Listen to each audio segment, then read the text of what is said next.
L'appel est lancé par le ministre irakien des Affaires étrangères à l'occasion de sa venue à Washington. Oshir Zebairi presse les États-Unis de s'impliquer davantage au Moyen-Orient pour briser la vague de violence qui submerge la région. Si l'administration Obama ferme les yeux, dit-il, cela aura forcément des répercussions.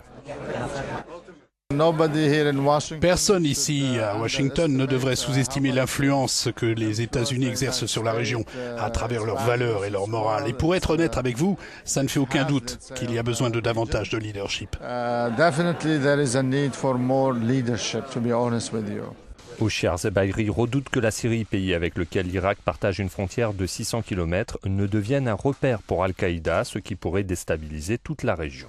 Le secrétaire d'État américain John Kerry en est parfaitement conscient.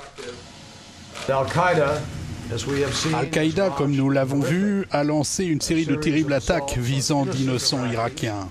Et nous savons bien que le réseau d'Al-Qaïda est capable de frapper bien au-delà des frontières de l'Irak.